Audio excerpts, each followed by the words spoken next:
Well, we have a question 2.1 here. The question says, actually question 2.2 now.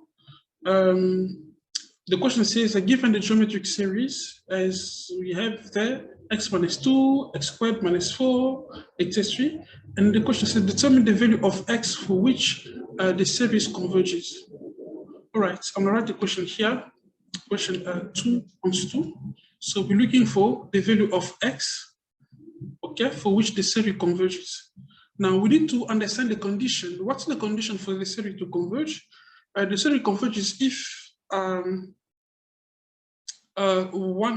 if R is in between -1 and 1, okay? If the constant ratio is in between -1 and 1.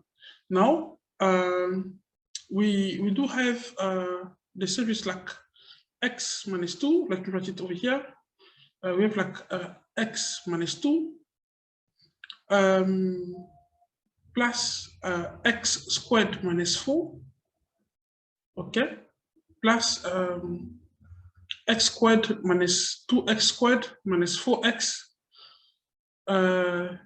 x cubed here, minus 2x squared minus 4x minus 8, and then plus ... Now, because this is given to be, it is given to be a geometric series, okay?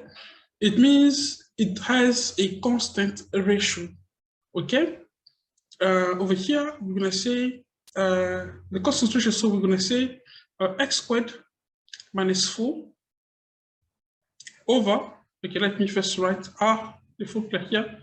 For R will be Tn over Tn minus 1, or Tn over Tn minus 1, yes.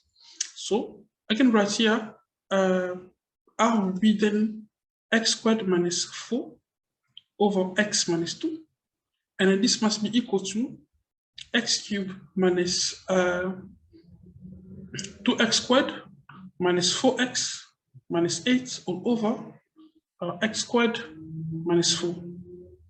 Now we can, over here we can simplify, okay? We have x squared minus 4, so we can factorize. Remember the difference between the squares. This is x squared minus 4. 4 is also 2 squared, so we can apply the difference between the squares over here. So this will be x minus 2, and then x plus 2, because 4 is like 2 to the power of 2, okay? We're gonna apply the difference between the square properties there. Although if you have difficulty to do that, you can check in the channel. There are places where we explain also in detail how to factorize with the difference between the squares and other stuff, okay? So like x minus 2 there, and then this can be simplified. Why do that? Because we can simplify this and that. Now over there also, I don't really have to prove that that's one side, this other side. I don't have to prove this really, because the questions already say that it is a geometric series, okay? So we understand automatically that this part also can be x plus 2, okay? This part also is x plus 2. This is also, when we simplify, we get x plus 2. Okay, I just choose the left-hand side because it's easier for me to work, it's easier to solve. So now, now that we know that R is equal to x plus 2, so the question says determine the values of x for which the series converges. So I want to say, okay, x will be, because the series converges if the ratio is in between -1 and 1, I want to say that -1 is lesser than x plus 2, and then that is lesser than 1. Now, to find the value of x, I'll move these two.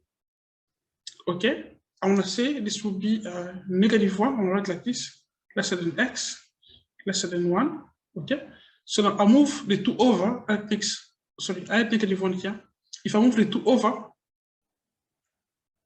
it's going to be -2, and then I move the positive 2 over also this side, also it's going to be -2. here also -2. Then this means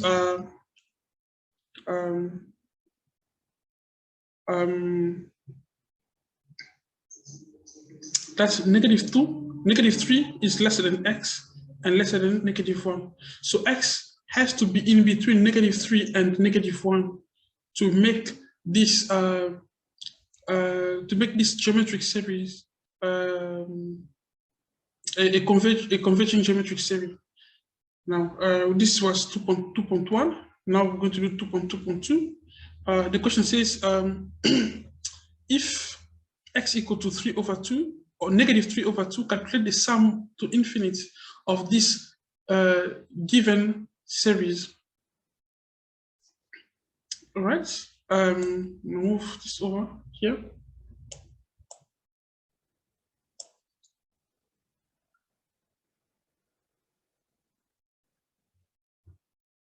All right, question 2.2.2. It is given that if x is equal to -3/2, okay, we need to calculate the sum of the sum to infinite. So we need to find S infinite. Well, by definition, S infinite is given by A over 1 minus R. Okay, so I can substitute the values of the value of A and R here. A is, okay, the first term, A is the first term, it is x minus 2, okay? Since A equal to x minus 2, right?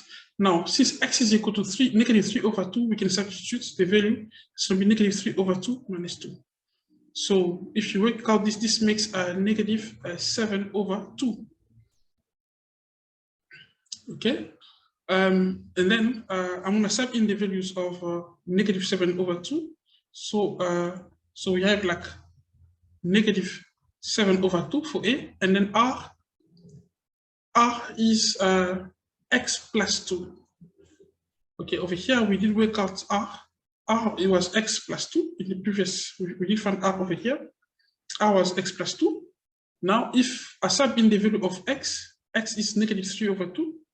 -3/2 plus 2, and then this will be equal to 1/2. Okay, so this make R will be 1/2. Now sub there, then S sum to the infinite will be -7/2 over 1 minus 1/2 is still 1/2. Now this will be equal to -7/2 times by 2/1 because of the law, the property of for fractions. You know, this will be this will make S infinite. S to infinite will equal to, because 2 and 2 will be simplified as sum to the infinite will be equal to -7. Thank you.